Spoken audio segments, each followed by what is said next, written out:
Trump's 2024 presidential campaign is already off to a rocky start, and now he won't be able to count on the support of the Koch Network.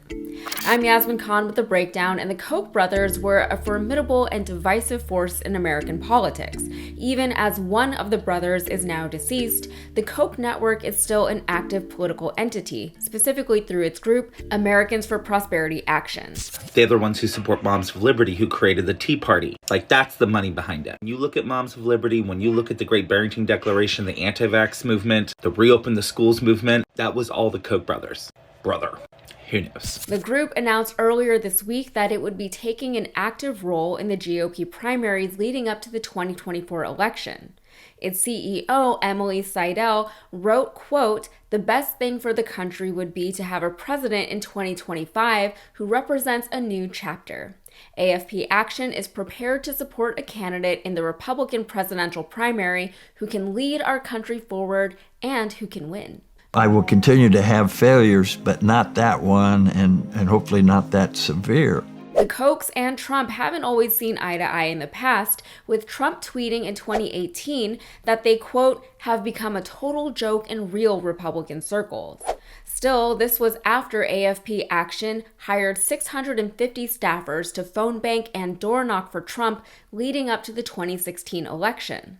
Furthermore, AFP Action went on to support candidates in state and local elections that align with Trump, including many election deniers following the 2020 election. In a blatant acknowledgement of the unchecked influence of money in politics, Seidel wrote, quote, "The Republican Party is nominating bad candidates who are advocating for things that go against core American principles. And the American people are rejecting them. If we want better candidates, we've got to get involved in elections earlier and in more primaries." You agree that the system is rigged? Absolutely. Is rigged in favor of the wealthy? In favor of companies like ours. The memo doesn't mention Trump by name, but according to the Washington Post, it more than suggests that AFP Action will not be backing Trump 2024. If the Koch brothers are not supporting Trump, Trump has no chance of winning. The Koch brothers are the ones who get the churches and the pastors to make the people in the pulpits vote for the Republican Party. That's the true power. That's the one who's determining the sermons. That's the one who's determining how Christianity is preached in the churches. That guy right there. And Betsy DeVos and the Amway Company. It's not their Bible. It's that guy. The Koch brothers have long been polarizing figures in American business and politics.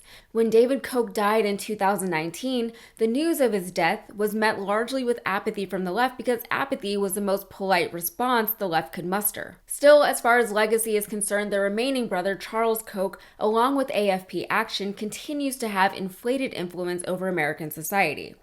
The Kochs are perhaps best known for their active work in fueling climate denialism, going back to the early 1990s when then Republican President George H.W. Bush was about to support a treaty limiting carbon emissions. This would have been bad for the Koch bottom line, so the brothers led a conference called Global Environmental Crisis, Science or Politics, deliberately opening the debate on whether or not man-made climate change is even real and whether or not government should be involved in its regulation. To that end, nearly 20 years later in 2000, Koch Industries paid a record fine of $30 million to resolve claims related to over 300 oil spills in 6 states. Then Attorney General Janet Reno said of the fine, quote, "You cannot endanger public health or the environment. We will not let you foul our water and spoil our land by breaking the law."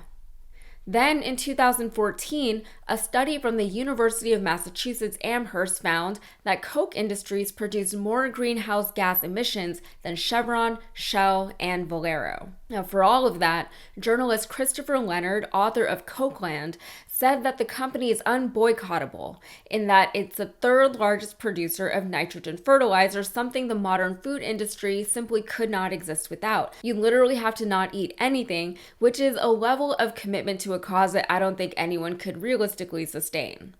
For all of these reasons and many more, Charles Koch and his late brother have been villainized in political, environmental, and anti-capitalist circles for decades.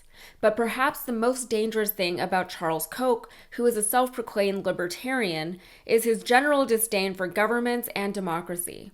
Through his strategic donations, his work in the fossil fuel industry, and AFP action, he actively seeks to undermine any influence the masses might have on their own government, unapologetically embracing and promoting plutocracy over democracy in the United States. Sure, he's not the only one like this, but he's the one that we're talking about today. All right, that's it for me. If you got anything out of this, please like and subscribe, and be sure to follow me on Instagram and TikTok. Thank you.